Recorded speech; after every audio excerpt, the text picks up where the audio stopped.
Anos atrás, eu tive um encontro com Deus e Deus disse: olha, você é um general que eu estou levantando para resgatar o meu povo para a volta do meu filho. E o que você vai fazer é resgatar o meu povo que está divorciado, deprimido, endividado, na pornografia, filhos perdidos, blá, blá, blá. E isso foi em 2007. Em 2007, eu comecei a viver esse propósito, viver isso, resgatar o povo de Deus para a volta de Cristo. E depois, pessoas souberam desse negócio de general e tal, e começou uma coisa assim: todo mundo é general. E eu me calei quanto a isso, e até diz: você é general, e entrei nessa onda, você é general, quando Deus disse que eu era general. Mas o que está no meu coração ardendo é algo mais verdadeiro, e dizer para as pessoas: cara, você não é general, muito menos do reino. Porque um general tem patente, um general entrou na academia militar, um general tem ferramentas, um general tem armas. Tem história. Um general tem uma história de vida, tem realizações, batalhas vencidas, enfrentou o inimigo, venceu, treinou seus exércitos, comandou exércitos. Então, cara, não vem dizer que você é um general se você não tem batalha, se você não tem preparo, se você não tem estudo, se você não sabe usar as armas, né? Então, para falar de general, eu queria que vocês dois definissem o que é o reino. O reino. Pode começar. Então, eu acredito muito que o reino precisa ter um rei, como você falou, um exército precisa ter um general, não é verdade? Então, o que a gente vê hoje? A gente vê, às vezes você fala de um assunto que você não experimentou ele. Eu sempre costumo dizer que quando você fala de coisas que você não experimentou, você só multiplica a ignorância. Você precisa... Pode repetir essa, porque essa eu quero anotar. Essa eu quero anotar. Quando você ensina uma coisa que você não experimentou, você só multiplica a ignorância.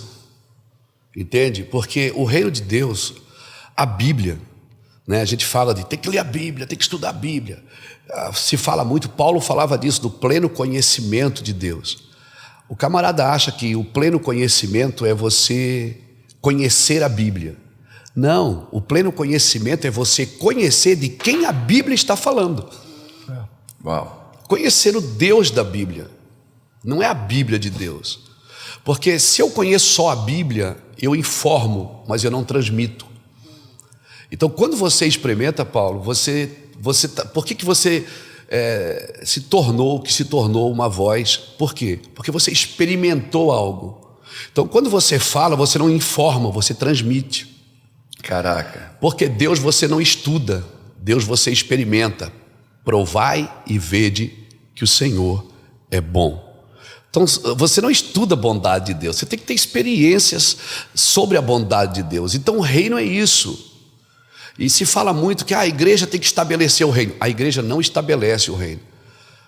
Nós manifestamos o reino na política, nos negócios, no esporte, no artístico e na igreja, né? Nós temos a cultura de ir na igreja, quando nós temos que ter a cultura de ser a igreja. Ser a igreja em todas as áreas da vida de uma sociedade, que eu acho que isso foi aonde você foi bem sucedido. Você conseguiu ser igreja fora da igreja, no coração das pessoas que fazem negócios. Por quê? Porque você experimentou, você teve uma experiência, você recebeu uma palavra. Você não disse: acordou de manhã, vou fazer isso, se der certo eu faço aquilo. Não, Deus não trabalha assim. Deus não tem plano B. Deus tem um plano original. E toda vez que eu saio do plano original, Deus cria um plano adicional para me trazer de volta para o plano original. Uau. Então, reino é isso. Então, se a igreja entender que todas as denominações, seja ela cristã, seja ela católica ou evangélica, porque Deus não aceitou Jesus e veio congregar na igreja evangélica, né? Deus ama o mundo e Ele amou o mundo. E o reino nada mais é do que a gente, como filhos de Deus, manifestar o reino de Deus aonde nós estamos. Manifestar o reino de Deus, para mim, o que é? É você permitir que Deus governe naquilo que você está fazendo. Uau. Então é isso. Muito bom. Paulo, quando você fala sobre muitos generais, né, ou pessoas que se enxergam como general sem necessariamente ser, eu acho que a mesma dinâmica acontece em relação ao reino, né? Tem muita gente falando do reino sem necessariamente experimentar ou até fazer parte dele. O reino de Deus, ele se estabelece e ele governa através de paz, justiça e alegria. E a gente tem que entender que tem muita gente vendendo uma falsa paz, exercendo uma falsa justiça e achando que está vivendo algo que na verdade é uma falsa alegria. Olha que louco isso. Quando Deus diz que a paz que eu vos dou, eu não dou como o mundo dá, então significa que existe um tipo de paz que o mundo oferece. A riqueza que eu tenho para vocês, ela não acrescenta dores. Então, existem outros tipos de riqueza que acrescentam dores e vêm de uma fonte diferente do que a fonte de Deus. E por que eu estou falando isso? Porque quando todo mundo fala do reino de uma forma tão plural, a gente pode estar achando que está vivendo a mesma coisa, quando na verdade a gente só está diminuindo o preço do ingresso para entrar nesse barco. Explica de novo. Eu vou explicar. Quando a gente vê a história de Jonas, por exemplo, ele entrou num barco e provavelmente aquele ali tinha uma das passagens mais baratas, talvez por isso que ele entrou nele quando estava fugindo. Quando a gente vê a crise, a tempestade no meio daquele mar, o problema, a culpa não era só de Jonas, a culpa era do dono do barco, a passagem era barata demais para entrar nele. Então a gente tem que ter um entendimento que o reino, para você fazer parte dele, o preço é alto. Você precisa morrer para você, para nascer para Deus. Você precisa abrir mão das suas vontades para você poder se tornar quem Deus sempre quis que você fosse. Então, só pegando um gancho do que você falou sobre generais e sobre reino, tem muita gente achando que está acessando o evangelho e na verdade só está sendo melhorado. O evangelho não foi feito para melhorar você, o evangelho foi feito para matar você. Uau! Fala de novo isso. O evangelho não tem como propósito melhorar você. O evangelho tem como propósito matar você. Porque só quando morre quem você se tornou, pode nascer quem Deus sempre quis que você fosse. Tremendo isso. Então, quando todo mundo está falando sobre reino, me preocupa mais do que quando poucas pessoas falavam sobre. A grande verdade é que tem alguns tipos de discursos hoje que Jesus tem sido acrescentado como item acessório ou só para respaldar, que quanto mais esse discurso tem alcance, na verdade, maior é o estrago que é feito para o evangelho e para a igreja. Então tem pessoas que falam: pastor, eu gosto muito da sua mensagem, eu ouço muito também fulano, ciclano, e no meu interior o temor que me dá é: uau, eu não queria poder estar dentro desse mesmo rol, né? Eu sinto isso. Se são essas 3 pessoas que influenciam a sua vida, eu sinto isso me quando preocupa falam de estar treinamento. Junto. Cara, eu vou pro seu, assistir fulano, um treino fulano, Beltrano, e agora vou pro seu. Eu disse: eita, pois é. Tá me comparando a isso? Pois é, e a verdade, Paulo, é que quando uma falsa mensagem do reino, que se parece com o reino, mas não é, fala de um Jesus que se parece com Jesus, mas não é, quanto mais isso cresce, na verdade isso está se tornando um desserviço ao crescimento do evangelho do reino. Então, eu lembro que eu participei de uma entrevista tempo atrás, apóstolo, e o radialista ele falou: André, a gente está vendo o crescimento do mercado gospel de uma forma absurda. O gospel está crescendo muito. Como que você atribui isso? Como que você enxerga o crescimento da igreja? Eu falei: não, eu só queria deixar claro que o gospel não tem nada a ver com a igreja. E o crescimento do gospel não tem nada a ver com uma expressão do crescimento da igreja. Porque até o número de cadeiras lotadas nos cultos não significa um crescimento e um avanço do reino. A gente tem que ter um entendimento que o reino avança quando filhos começam a acessar o lugar que deveriam acessar. Quando pessoas são transformadas, né? É isso. Quando é uma verdadeira conversão. Eu costumo dizer que se fala muito de avivamento, eu costumo dizer que avivamento não é a tampa voando, é o fundo caindo. Sim, muito bom. Você tem que... Muito bom. Você estava falando de Jonas, uma frase que eu tenho usado assim, em alguns lugares que tenho ministrado por conta disso: a gente não pode ter medo de jogar Jonas na água. Sim. Sabe? Assim, porque ele precisa... Algumas e nem pessoas, de cobrar um preço alto para que ele possa entrar no mesmo barco. Exatamente. Né? Algumas pessoas precisam entender isso. Algumas pessoas, elas precisam perder alguns paradigmas para poder encontrar aquilo que Deus tem para elas. Né? Então, a igreja grande... ela não significa que ela é uma grande igreja. Sim. Né? Ela nem relevante. Ela é uma igreja grande, mas ela... Quando que a gente vive realmente os princípios de Deus? Quando há transformação ao meu redor. Eu costumo dizer que se você não se preocupa com a dor dos outros, você está mais doente do que eles. Né? Então, se você não se preocupa com a necessidade dos outros, você está mais miserável do que eles. Então, quando você chega no lugar, Jesus chegava no lugar e dizia assim: é chegado a vós o reino de Deus. E eles perguntavam: cadê teu reino? Mostra para nós. Ele disse: não é daqui. Mas Jesus chegava em um lugar para transformar o lugar. Cada vez que ele pisava o pé, ele estava ali para transformar. É chegado a vós o reino de Deus. Jesus, tanto é que ele chegou na terra e ele não abriu uma igreja, ele montou uma equipe. Né? Ele montou porque não adianta ter uma igreja cheia de gente vazia. Você precisa trabalhar na transformação. E por que tem pessoas que buscam a Deus, oram, estão orando sempre nos montes, nas suas campanhas de oração? Glória a Deus, tudo isso é válido, mas também estão sempre com a dificuldade, sempre devendo, sempre. Aí você diz, pô, mas esse cara ora, esse cara busca a Deus, ele tem um coração bom, mas por que ele A vida dele não muda. A vida dele não muda. Nós começamos aqui um tema importante, falar de general, falar de reino. Sim. Muitos se enganam achando que são generais, e não são. Mas deixa eu pedir uma coisa. Eu vou pedir que vocês, um apresente o outro, rapidamente. Quem é pastor Luiz Hermínio? Pastor Luiz Hermínio, quem é pastor André Fernandes? Eu peço que um apresente o outro, bem rápido, bem simplesmente, para que o nosso público possa conhecer e saber onde é que eles estão sentados agora. Deixa eu ter onde começar, então. O apóstolo Luiz Hermínio, ele é um pai espiritual na nação, é uma voz de Deus na nação.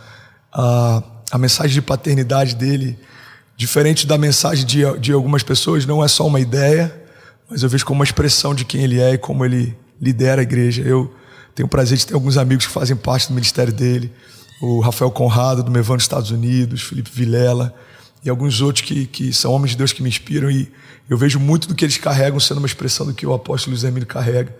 E estou muito feliz de estar aqui, porque eu queria, antes da minha vinda para o Brasil, poder ter um tempo com alguns homens de Deus. Eu falei com o Conrado, eu queria só dirigir para o Luiz Hermínio um dia, ouvir algumas coisas, estar perto dele, e aí vim tomar café com você, e Deus acabou proporcionando esse encontro. Então, é isso. Luiz Hermínio é alguém que, se você que está ouvindo, talvez ainda não parou para ouvir uma mensagem dele, eu queria te fazer esse convite. Pega pelo menos umas 2, 3 horas, você vai ver como Deus flui através da simplicidade e do poder da palavra revelada. Quando ele prega, eu rio junto com ele rindo, choro junto com ele chorando. Eu só não canto como ele canta, porque não estou nesse nível ainda, mas vou chegar lá. O André Fernandes, o André para mim faz parte dessa geração, né? Essa geração que se desenvolveu, que deu continuidade ao propósito de Deus.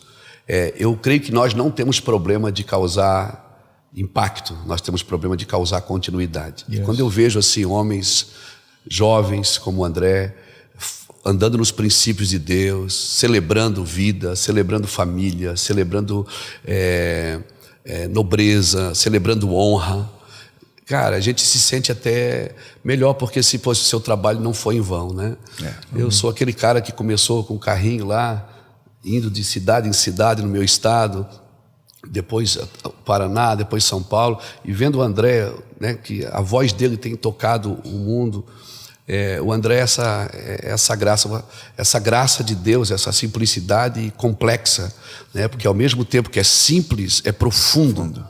Ao mesmo tempo que parece que você diz, mas é o evangelho que o André prega, é o evangelho evangelístico. Não, o André é profundo nas suas palavras, nas suas convicções.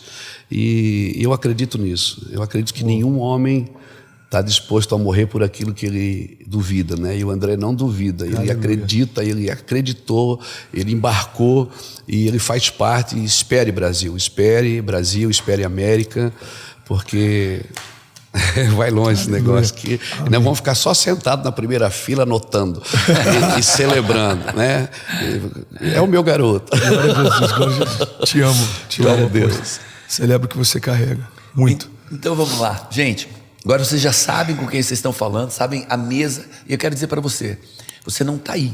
Você está aqui com a gente. Você está sentado conosco. Então, manda tuas perguntas, manda teus comentários, tá? Faz teus questionamentos. Aqui você é a 4ª pessoa nessa mesa aqui. Então, usufrui com a gente, participa com a gente, ok? Então, vamos falar de propósito, né?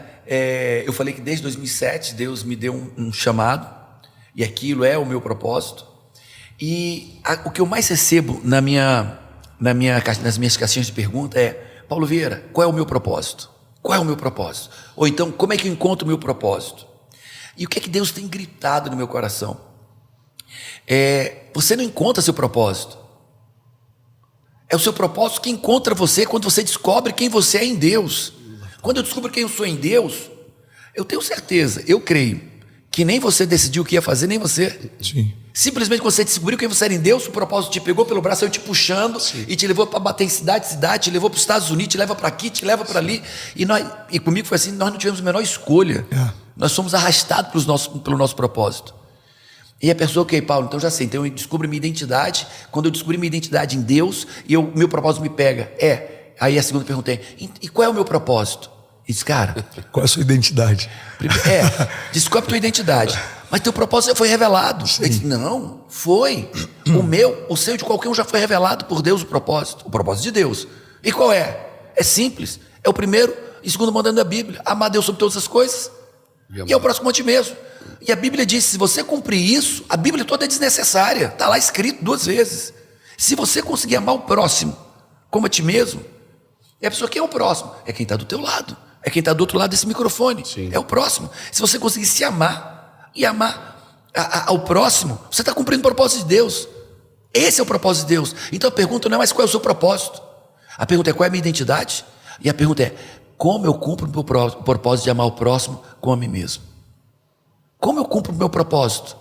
Então é missão, a gente tem que descobrir qual é a nossa missão. Um general... Muito bom. Um general tem um propósito, ganhar a guerra. Sim. É ganhar a guerra. Sim. Ganhar a guerra. E ele não pergunta qual é o propósito dele, porque ele já sabe, é ganhar a guerra. Ele pergunta qual é a missão que eu vou fazer dessa vez. Qual é a batalha desse dia? Qual é a batalha? Qual é a minha missão nos Estados Unidos? Exato. Qual é a minha missão em Itajaí? Exato. Qual é a minha missão no Mervan? Qual é a missão que eu estou vivendo hoje, a batalha agora? Sim. Então a gente tem que perguntar, primeiro, qual é a nossa identidade?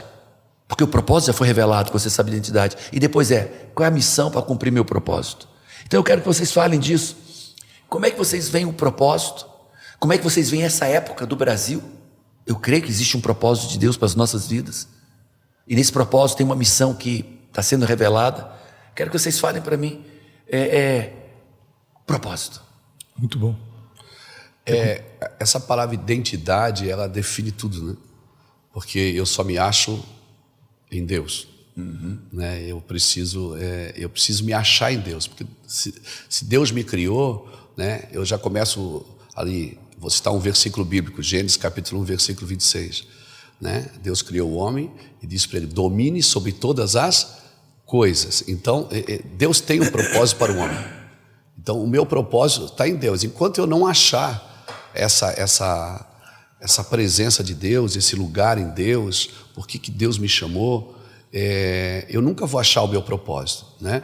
E a palavra, é interessante que a palavra prótese, ela vem da palavra propósito.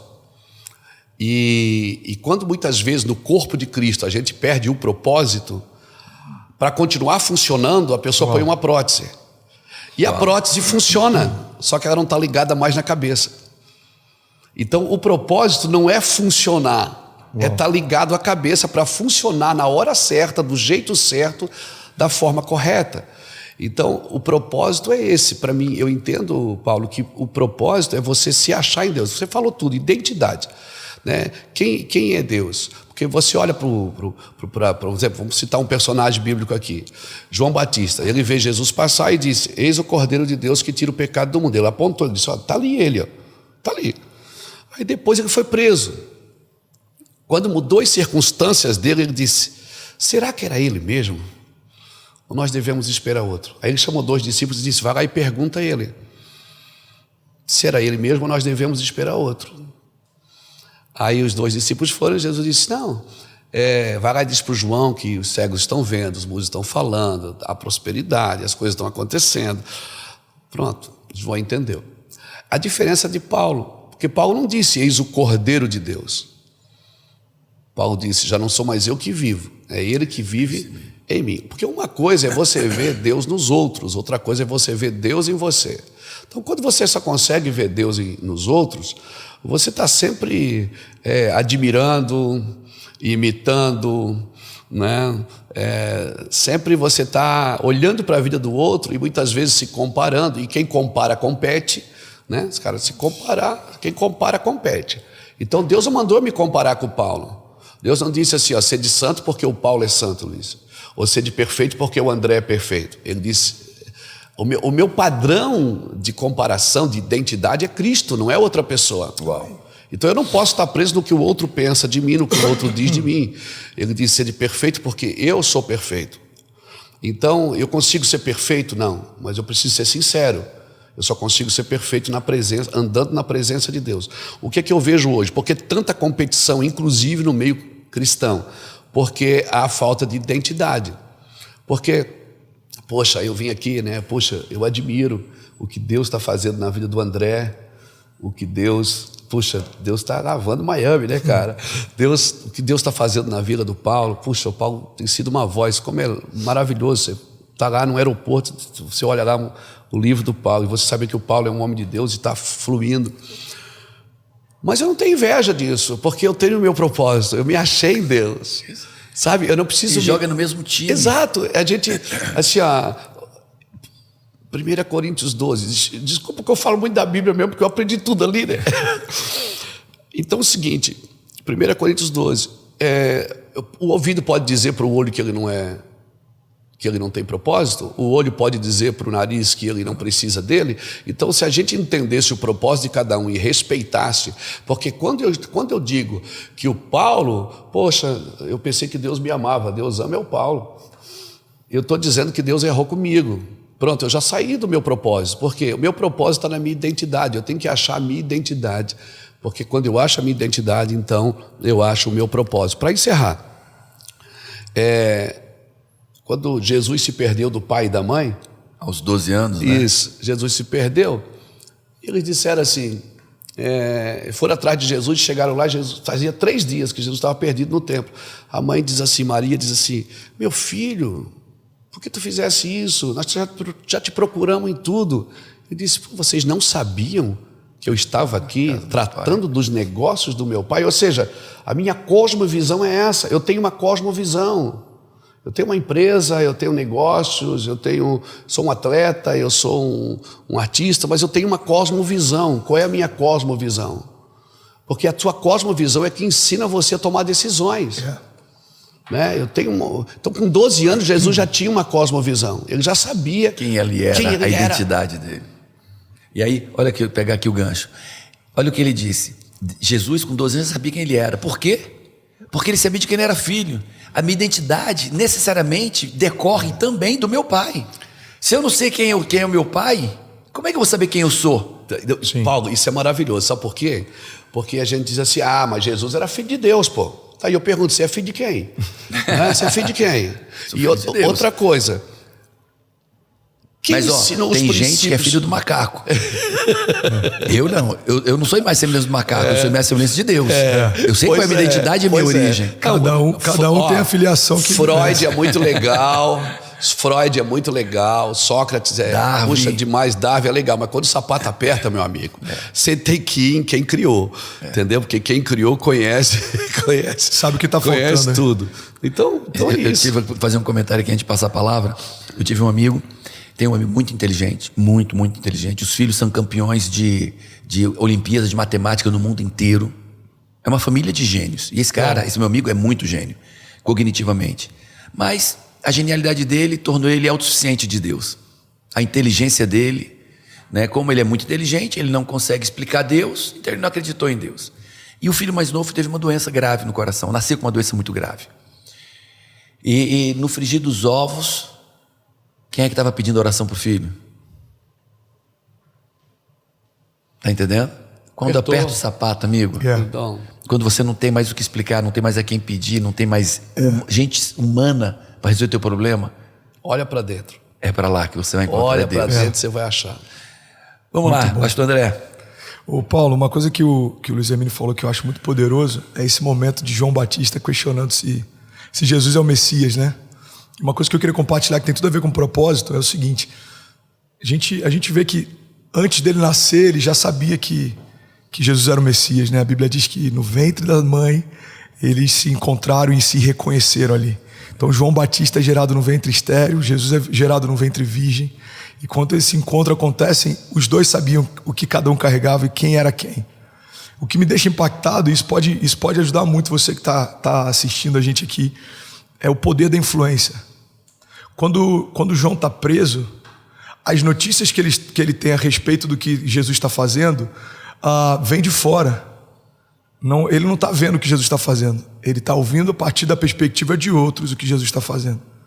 Então, para João chegar a um ponto de duvidar se Jesus de fato é o Messias, eu imagino que os discípulos que traziam notícias a respeito do ministério de Jesus começaram a criar nele essa dúvida. Pega essa chave que isso aqui é muito poderoso. João, eu estou em dúvida se de fato ele é o Messias. Por quê? Cara, ele está andando com cobradores de imposto. Está sentando na mesa Ele está sentando na mesa com os gentios. Será? Aí vem no dia seguinte, João, olha, eu acho que talvez você apontou o homem errado. Por quê? Tem prostitutas caminhando perto dele. Ele não está mantendo distância entre as mulheres que vêm. Conversando com uma samaritana. É isso. Rapaz. Mas qual era a reputação de Jesus, André? Glutão. Ser amigo beberrão. dos pecadores. Sim, dos pecadores. Agora, hoje você ser amigo dos pecadores é uma luta, né? Agora olha que forte isso. Uma convicção gerada desde o ventre da mãe pode se perder dependendo do tipo de influência que você dá acesso. Guarda isso, uma convicção gerada desde o ventre da mãe pode se perder por conta da influência de quem você deu acesso. Então tem muita gente em busca de uma missão errada, entendendo um propósito errado, entendendo que tem uma identidade errada, porque está dando acesso a quem não deveria ter influência no seu coração. E é isso que me preocupa com as vozes que têm falado sobre Jesus sem carregar Jesus, que têm falado sobre o reino sem fazer parte do reino, porque tem muita gente achando que está recebendo uma mensagem de Deus, quando na verdade é só algo travestido de Deus. Olha que forte isso, só pegando parênteses com o que a gente falou do reino, né? Quando Jesus está prestes a voltar, ele libera algo que é um pré-requisito para que a igreja seja igreja. Ele diz o seguinte: olha, eu estou indo para o Pai, se não fosse assim o Espírito não viria sobre vós. Vocês vão receber o poder do Espírito, vocês vão curar no meu nome, vocês vão libertar no meu nome, mas permaneçam até que venham sobre vós o revestimento de poder. O que Jesus está dizendo é o seguinte: vocês não podem falar de mim sem serem revestidos de mim. Vocês não podem caminhar em poder sem serem revestidos de poder. Vocês não vão viver as obras do Espírito sem serem cheios do Espírito. Então vocês vão viver tudo isso, mas permaneçam até que recebam. Então o que Jesus está dizendo é: o reino só se manifesta quando alguém cheio do reino começa a falar sobre o reino, expressar o reino. As obras do Espírito só se revelam quando alguém cheio do Espírito e que nasceu do Espírito começa a andar no Espírito. Exatamente. Então a gente está vendo um tempo em que tem muita gente falando de frutos do Espírito sem nascer do Espírito, esperando viver promessas de Deus sem ter nascido de Deus. Cara, isso é Entende? forte demais. Então o que me impactou no que o apóstolo falou sobre João Batista é que João Batista é uma expressão clara de alguém que sabia o que carregava desde o ventre. Sim. É uma expressão clara de alguém que abriu mão de todo tipo de conforto para cumprir o propósito, comia gafanhotos, mel silvestre. Ele não estava morrendo em vão, né? Pois é. Mas ele tinha um propósito. Ele tinha um propósito, uma missão clara. Jesus disse que dos nascidos de mulher, ele era o maior. Nenhum homem nascido de mulher foi tão cheio do Espírito Santo como ele. Agora, olha que forte. Se João Batista, o homem pelo qual Deus quebrou o silêncio no período dessa antiga aliança, o homem que finaliza essa antiga aliança, chegou a ter dúvidas por conta da influência sobre a sua missão, propósito e sobre a identidade de Jesus. Irmão, se a gente não tiver muito mergulhado, é a primeira crise que a gente enfrenta que começa a colocar em xeque os projetos e sonhos que a gente tem, as promessas e palavras de Deus que a gente recebeu. A loucura desse tempo que a gente está vivendo é o seguinte, Paulo. A gente estava falando um pouco sobre isso no café, sobre os desafios que a sua geração enfrentou, os desafios que eu enfrentei na minha, e a ausência de desafios que essa nova geração está enfrentando. Isso me assusta, né? Tem um provérbio oriental que diz que tempos difíceis criam homens fortes. Homens fortes criam tempos fáceis. Tempos fáceis geram homens fracos. Então, homens fracos criam tempos difíceis. É isso. É um ciclo, a gente precisa quebrar esse ciclo, né? Então a gente tem que ter esse entendimento. Eu esqueci para onde eu estava indo, mas essa questão do propósito, da clareza, lembrei, do propósito, a grande verdade é que é nas crises que a gente vai revelar o quanto a gente entende o propósito e a missão que a gente tem. Você pega Noé, ele recebeu uma palavra uma vez, ele demorou décadas construindo. A gente vê hoje na nossa geração pessoas recebem dezenas de vezes uma palavra. A primeira crise faz você esmorecer na fé. Então, eu gosto de brincar que com quem tu andas que está te influenciando a tua convicção em Deus. Pois é. Quem fala no teu coração. É isso. Quem você está dando ouvidos. Quão raso é a sua convicção, que a primeira crise já faz você ter dúvidas. E só concluindo essa questão de propósito, tem uma frase do Martin Luther King, eu até anotei para não esquecer de citar isso, tem muito a ver com propósito e missão. Ele diz que um homem que não está pronto para morrer por algo, esse homem ainda não descobriu pelo que viver. Uau! Caraca, pá! Pega essa aí. Então, Repete, você merece um. Quem não está pronto para morrer por algo, não descobriu ainda pelo que viver. Você descobre que está pronto a morrer pelos seus filhos só quando você se torna pai. Meu pai, ele tentava, eu lembro que meu pai tentava de alguma forma expressar o quanto que ele me amava quando era pequeno. E aí eu lembro que ele falava, filho, ele segurava meu rosto e falava assim, papai te ama tanto. E na medida que eu tinha de entendimento de amor, eu achava que eu entendia a medida dele de amor. Ele, papai te ama tanto. Eu falei, eu sei, pai. Ele falou, não, filho, você não sabe. E eu vi o desespero dele em tentar me fazer entender. Eu já passei por isso. Não, filho, Desse você não jeito. sabe. Filho, se eu tivesse que tirar todo o meu sangue para dar para você, eu te daria. Aí eu falei, eu sei, pai, eu também. Não, filho, você não está entendendo. E aí eu lembro que em alguns momentos ele falava, filho, você só vai entender o amor do seu pai quando você for pai. Experimentar. Quando eu me tornei pai, eu entendi que eu morreria pelos meus filhos. E eu entendi que eu tinha que viver por aquilo. Você só estava disposto a morrer pelo teu chamado e propósito? Irmão, quando você entendeu qual é o teu chamado e propósito, não tem como. Por isso que a nossa medida de entrega, ela é proporcional à nossa medida de entendimento e revelação da nossa missão. Você vê que um homem maduro que entendeu a missão que tem, ele se entrega mais e ele vai tendo mais entendimento, e ele se apaixona mais, e ele vai tendo mais entendimento e ele se entrega mais. Então, eu acho que é proporcionalmente isso, sabe? Essa relação entre o entendimento que você tem de missão e o quanto você está disposto a morrer por isso. E só para concluir, Paulo, uma coisa que eu queria compartilhar. Tem mais um minutinho para eu finalizar esse raciocínio? Eu ouvi isso algumas semanas atrás e isso explodiu a minha mente. A gente olha para a história de Pedro, e Pedro, antes de se tornar pescador, ele precisou se tornar peixe. Eu lembro que quando alguém falou isso, eu falei, cara, eu acho que esse cara forçou uma revelação aí. Pedro se tornou peixe. E aí ele continuou falando, não, porque todo pastor precisa ter sido ovelha um dia, né? Davi, ele era pastor, mas ele tinha um pastor. O Senhor é o meu pastor e de nada eu terei falta. Então, ele pastoreava ovelhas, mas ele sabia que tinha um pastor acima dele. Você só pode pastorear se você já foi pastoreado. Você só vai ser ovelha... Só pode pregar onde você já foi pregado. É isso. É nesse ponto que eu quero chegar sobre propósito. Você só pode transformar se foi transformado. Você só pode libertar se foi liberto. Você só pode curar se foi curado. E aí ele falou, e Pedro precisou ser peixe. E aí eu tô assim, gente, cara, eu acho que nessa daí não encaixou. E aí ele chega no ponto central dessa revelação que fez muito sentido para mim. Ele falou, no momento em que Pedro afunda, e ele está debaixo d'água e vê a mão de Jesus se estendendo para ele, ele teve a experiência do que é ser pescado do fundo do mar para fora. Quando Jesus chama Pedro para ser pescador de homens, Pedro precisou ter a experiência de ser pescado por Jesus. Com certeza. Antes de sair e começar a pescar. Caraca. Então, a missão, Paulo, ela está diretamente ligada a experiências que Deus permitiu que você tivesse para você caminhar com a autoridade que Deus quer que você tenha.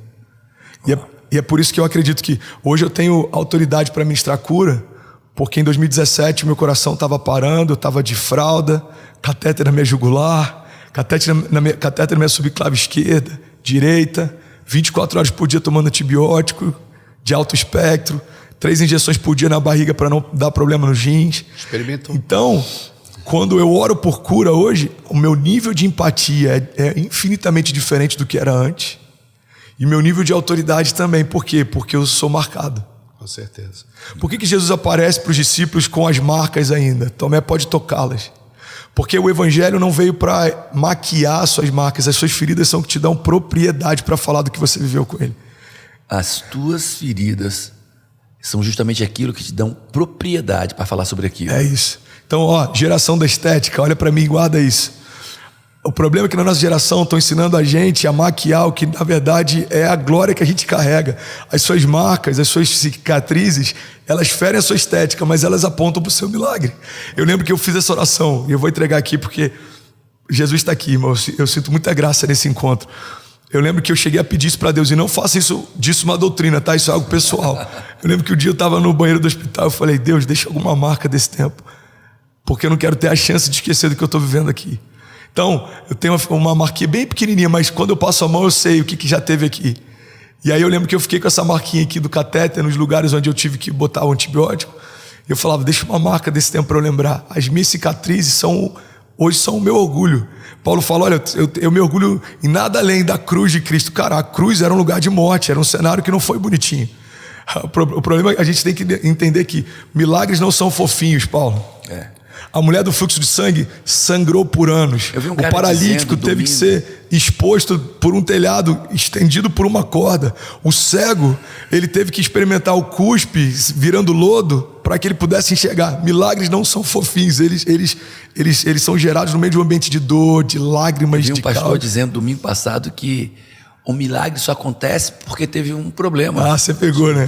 Todo milagre nasceu de um problema. A matéria-prima, né? E quando você chegar na eternidade, você não vai ver um diploma na mão de Jesus, você vai ver uma cicatriz. Yes. Porque os diplomas, graças a Deus, porque a gente estudou, os diplomas sinalizam o que eu aprendi, mas as cicatrizes sinalizam o que eu venci. Yes. Muito bom. Então, assim, eu preciso vencer, eu preciso ser pregado. Eu também tive uma experiência com enfermidade. Eu tive uma diverticulite em 2006. Foi o que matou Tancredo Neves, foi o que matou Fidel Castro. É doença de presidente, só da presidente. Grandes governantes. E é interessante porque foi ali também, num quarto de hospital, 2006. Eu tive uma experiência sobrenatural com o Senhor e ali virou uma chave na minha vida, no meu ministério. Era pastor de uma igreja pequena lá em Santa Catarina. Só queria pregar para algumas pessoas, não imaginava que a gente poderia hoje ter todo esse avanço, né, por todo mundo. Mas foi a partir de uma dor, foi a partir de uma perda, foi a partir de uma cicatriz, né? Marcas, né? A vida cristã, nós temos que ser, a gente precisa entender a missão da igreja e a vida da igreja. Então a vida da igreja é isso aqui, a nossa comunhão, a gente se juntar para ir num culto, numa missa. A vida da igreja é essa, é a comunhão dos santos. Mas a comunhão dos santos, ela precisa promover a missão da igreja, que é o André está lá nos Estados Unidos, você está com os empresários ensinando a não se perderem por causa dos recursos, não é verdade? Porque é isso, Deus não... Às vezes a gente pensa assim, ó, Deus agora... Deus está me abençoando, cara. Deus está me abençoando pra caramba. Prosperei. Por quê? Pra quê? Pra quê? Então assim, ó, Deus não tem um motivo para te dar dinheiro. É só para você ser provisão para quem não tem. Deus tem motivo para te deixar conhecido, famoso, para você ser voz para quem não tem. Né? Então assim, ó, se Deus está me dando alguma coisa e eu digo, rapaz, Deus está me abençoando, na realidade eu acho que Deus abençoa mais quando Ele tira e não quando Ele dá. Quando Ele dá, Ele prova. Primeiro Ele encheu o barco de Pedro de peixe, depois disse, deixa tudo e segue-me. Aí eu falei, Deus, o cara está pescando a noite inteira, não pegou nada. Jesus, por que o Senhor já não chamou o rapaz para o ministério? O Senhor foi lá, criou uma situação, prosperou ele e depois disse, deixa tudo e segue-me. Aí o Senhor falou ao meu coração, eu não quero ser a sua última opção. Yes. Eu sempre vou criar situações para você deixar algo por causa de mim. Porque tudo que eu te der nunca vai ser maior do que aquilo que eu tenho para te dar. Aleluia. E pegando aqui, aleluia. Eu quero pegar aqui agora que a sequência disso. O que eu acho que nós percebemos isso hoje? A superficialidade do mundo midiático, né? A gente vê pessoas que de forma superficial estão pregando a palavra. Pessoas de forma midiática estão ensinando ferramentas, conceitos, filosofias de vida, mas tudo muito superficial. Eu vejo pessoas no meu mundo, não mundo cristão, mas no mundo de treinamento, desenvolvimento humano, eu vejo pessoas que ficam, pessoas pulando de live em live. Está numa live, aqui pula para outra live, pula para outra live, pula para outra live, e depois vai para o Instagram, que vai para outro Instagram, aí correm e ficam nesse mundo da superficialidade. E eu estou dizendo, cara, você está obeso, um obeso de conhecimento, e 90% é um conhecimento de má qualidade. Sim. Você está comendo muita comida e comida Fast ruim. food. Comendo muito e comida que faz mal. Cara, para de seguir tantas pessoas, escolhe quem tem profundidade. E eu vejo a mesma coisa no mundo cristão. Muitas pessoas falando de Deus, pessoas que não experimentaram Deus, pessoas que não fizeram parte de uma igreja local, né? E assim, eu tenho uma paixão por igreja local, eu tenho um amor pela igreja local. Eu não acredito no mundo sem igreja local. Sim. E aí vejo pessoas falando dessa superficialidade, ensinando, estimulando a superficialidade. E o que é que eu tenho visto? Essa superficialidade gera autossuficiência. Pessoas que se sentem autossuficientes de Deus. Acham que olhar Deus de longe já é suficiente. Ter uma simpatia a Deus. Alguém falou assim, eu sou simpatizante de Jesus. Cara, isso não vai mudar a tua vida. Eu lembro que... Então eu queria entrar nesse aspecto, tá? Profundidade, superficialidade versus profundidade, e de longe achar e ser um simpatizante de Deus ou de Jesus e achar que isso é suficiente. Sim. A cosmovisão. E tornando autossuficiente. Para mim é a cosmovisão. Até tem na biografia de John Kennedy, um dos livros que eu li sobre ele foi visitar a NASA, né? E tinha um cara varrendo a calçada e ele fez sinal, deu continência e perguntou: o que você está fazendo aí? E o cara com a vassoura na mão disse: eu estou ajudando o homem a ir para a Lua. Uau! Ele estava varrendo a calçada. Muito bom. Mas a consciência que ele tinha de coletividade, que eu acho que falta a coletividade. Da missão. A coletividade da missão, porque Deus é coletivo. Deus é uma comunidade de três: Pai, Filho e Espírito Santo. A linguagem do céu é: façamos nós. O pão nosso, o Pai nosso. Venha a nós o teu reino. É sempre nós. A linguagem celestial sempre é coletiva, porque Deus abençoa o indivíduo, né? O indivíduo Deus abençoa, mas Deus não suporta o individualismo, porque o individualismo não manifesta a graça de Deus. Uau. O individualismo, então assim, qual é o trabalho do Luiz Hermínio? É coletivizar. Então assim, se eu achei uma coisa, né, eu preciso coletivizar isso, porque Deus é coletivo. Então você estava falando assim dessa superficialidade. Paulo, para mim é uma diferença de você vencer o mundo e vencer no mundo. Então muitas pessoas querem vencer no mundo, mas não venceram o mundo, porque eu só venço o mundo se eu vencer a mim mesmo. Essa é para mim a diferença da guerra e da batalha. Fala essa de novo, vai, porque tem gente que está meio lento ainda aí, está acordando. Vencer no mundo. Então assim, é diferente? É diferente de vencer o mundo. Porque eu posso estar vencendo no mundo, eu posso estar prosperando, puxa, eu estou crescendo, né? Poxa, eu vou falar de mim, a igreja está crescendo, estou escrevendo mais livros, estou recebendo mais convites, então eu estou vencendo no mundo. Mas eu estou cumprindo o propósito de Deus porque eu sou cooperador. Muito bom. Eu sou cooperador, Deus não me deu um chamado. O chamado não é meu, é eu que sou do chamado. Então, o chamado é do Senhor. Então, assim, quando Paulo fala em Efésios 4, ele diz assim, nós devemos perseverar na unidade da fé. Ele está falando que nós precisamos administrar os mistérios de Deus. Ele diz que nós somos administradores dos mistérios de Deus. E você vai na palavra administradores, ela vem da palavra no grego euconomia, que é a mesma palavra para economia. Então, se o senhor está dizendo que eu sou um administrador de mistérios, como é que se administra mistérios? Colocando eles na hora certa. Porque as coisas encobertas pertencem a Deus. As reveladas são para nós e para nossos filhos para sempre. Então, peraí, tem coisa que Deus me mostra, tem coisas que Deus não me mostra? Tem coisa que Deus está escondendo de mim? Não. Tem coisas reveladas que eu já estou vivendo. Tem coisas encobertas que está guardando para o tempo certo. Então, tipo assim, muda a estação e a gente não transiciona. Não é a sua roupa que determina a estação, é a estação que determina a sua roupa. Então o cara muda de roupa e diz: agora eu vou mudar de roupa porque eu quero que mude a estação. Não vai mudar, porque ele não está conectado com o Criador. Ele não está conectado com aquilo que Deus está fazendo. Então ele transita, mas ele não transiciona. Eu vou dar um exemplo. Eu sou bisneto de cristãos. O meu bisavô tinha uma fazenda. O meu avô tinha uma chácara. O meu pai tinha uma horta. Eu tenho um abridor de lata. E o meu filho tem um aplicativo do iFood. Então você vai vendo como o negócio foi mudando. Agora mudou a movimentação. O princípio não, o princípio é o mesmo. Porque o que era pecado para o seu avô, André, é pecado para você. O que era pecado para o meu bisavô era pecado para mim também. A questão é que mudou a movimentação. Só que assim, as pessoas mudaram a movimentação, mas também mudaram os valores. O meu avô ia para a praça dar folhetinho. Eu vou para a internet botar vídeo. Mudou a minha movimentação, mas os fundamentos não podem mudar. Os princípios são os então, mesmos. nessa os valores são os mesmos. nem tudo transiciona. Então, quando transiciona, às vezes Jesus... Desculpa, André. Não, perdão. É dois falantes aqui, né, velho? Eu queria só colaborar com algo sobre isso. Então, assim, quando transiciona, nem tudo transiciona.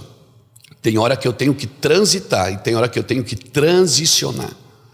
Então, eu estou transitando dentro de uma estação, mudando de roupa. Mas quando a estação muda, eu também tenho que transicionar de roupa. Então é isso que às vezes as pessoas, quando vão transicionar, transicionam também os princípios. Bom. E os princípios não mudam, eles são fundamentos. Os fundamentos, Salmo 11, verso 3. Se tirar os fundamentos, o que pode fazer um justo? Ele pode ser justo, mas se não tem fundamento, ele não consegue construir nada ali. Uau.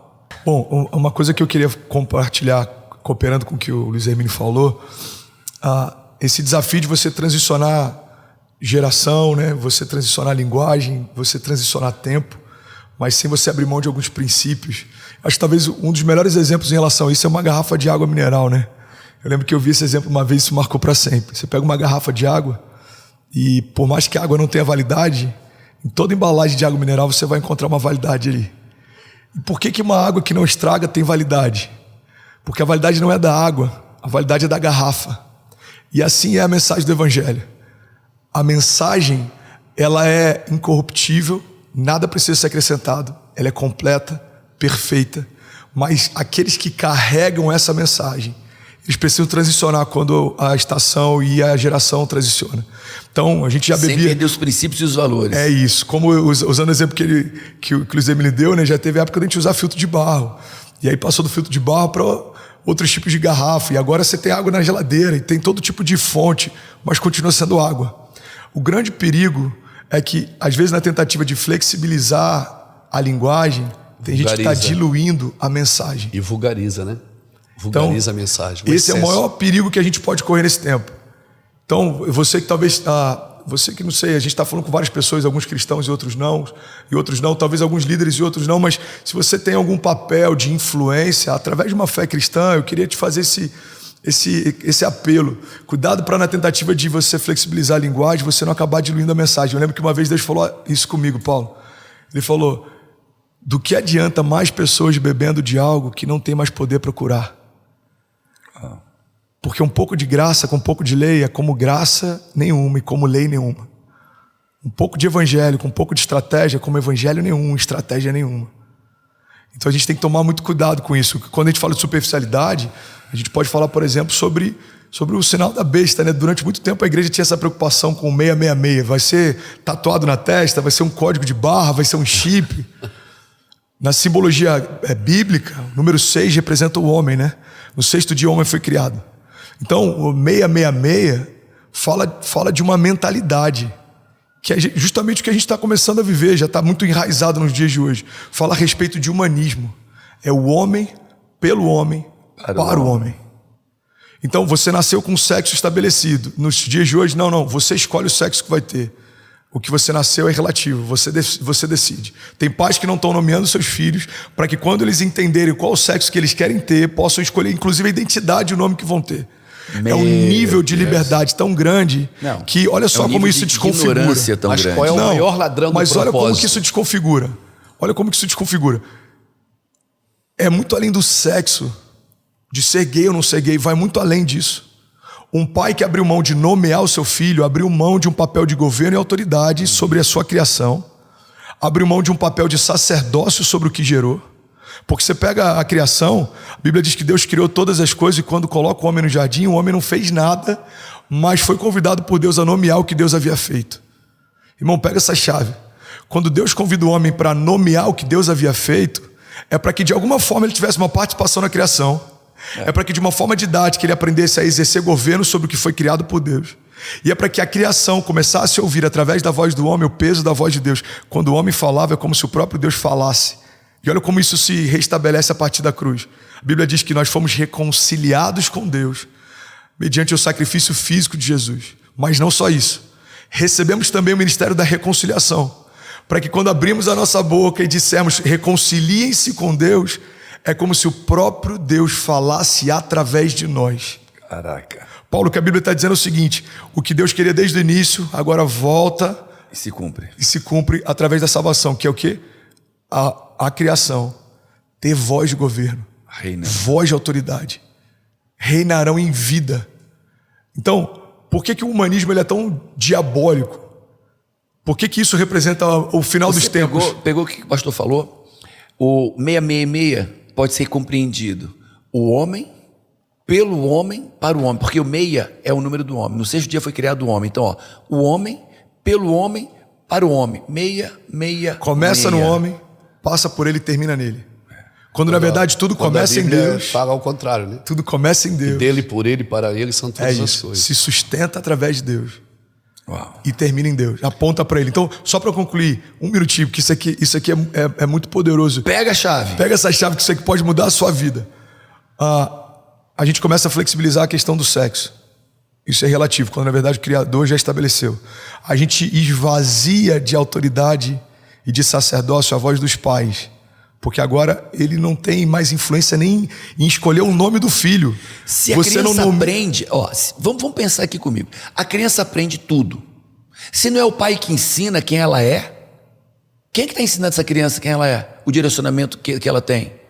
Se a criança aprende tudo, e se não é o pai que está assumindo a autoridade e a responsabilidade de ensinar quem seu filho é, quem é que está ensinando seu filho? Porque ele vai aprender de alguém. Então, quando o pai abre mão de ensinar quem seu filho é, ele está deixando que alguma outra força, a revelia dele, ensine quem o seu filho é. Perfeito. Então, essa perspectiva é só uma das que está sendo quebrada. Essa perspectiva é uma perspectiva educacional, comportamental, emocional.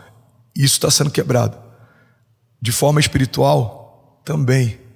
Porque o pai tem poder de gerar vida sobre o filho através das declarações que gera sobre ele. Quando o pai se ausenta desse papel de liberar sobre o filho o seu destino, a gente tem uma criança que ela foi poupada do direito, do poder, da graça de poder ser liderada pelo seu pai ou pelos seus pais, de ser governada pelos seus pais, de ser abençoada pelos seus pais, de ser enviada pelos seus pais, de ser educada pelos seus pais. A grande verdade é que os tempos que a gente está vivendo, Paulo, eles não falam só de uma questão de problemas fora. A maior crise que a gente está vivendo é uma questão de comportamento. Quando você sabota a mentalidade de um povo, você sabota o destino desse povo.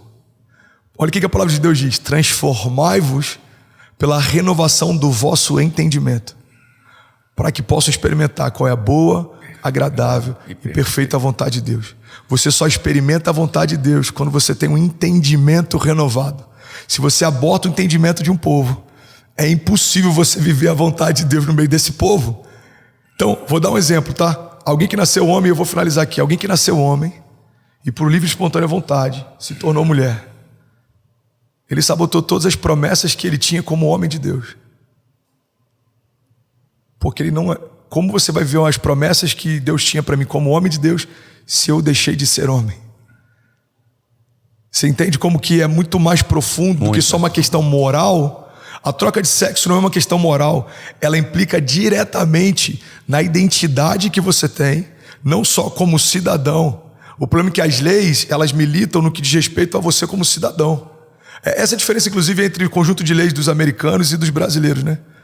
No Brasil, a Constituição, ela diz que o Estado vai garantir, o Estado garante a liberdade sobre os seus cidadãos e os direitos do cidadão. Ou seja, a Constituição brasileira é pautada no Estado garantindo os direitos do cidadão. A Constituição americana... É o cidadão garantindo os direitos. Não, é a lei. Na Constituição americana, o propósito, a missão do Estado é garantir os direitos estabelecidos por Deus. Uau! In God we trust. É isso. Então, qual que é o papel de governo da Constituição americana pelo qual tudo se estabeleceu como princípios e leis? A gente só vai garantir que as leis de Deus e os princípios de Deus se cumpram. Na Constituição brasileira, a gente vai garantir que os cidadãos tenham direito àquilo que o Estado garante. Então, quando a gente fala que você pode mudar de sexo, por exemplo, ou você pode fazer o que você quiser, a gente acha que a gente está falando de uma questão de governo e de leis. Só que o que a gente está falando é muito mais do que sabotar a sua cidadania. Está sabotando a sua identidade no reino. E com ela, a sua missão, o teu acesso ao rei, o teu propósito de vida, o teu acesso à eternidade. Isso é muito forte. E o maior ladrão de propósito é o prazer, né? Assim, a gente vai falar isso no próximo módulo.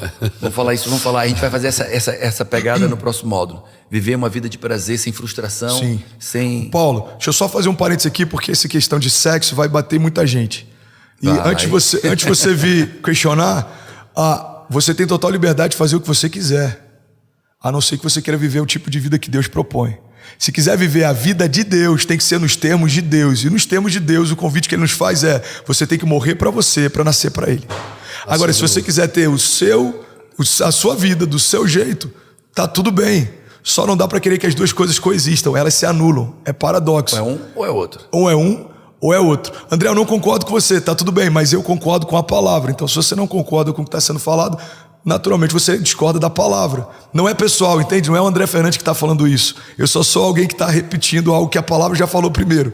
Então, queria só fechar esse parênteses aqui. Porque... Não que ele não te respeite, não que ele não te... De forma alguma.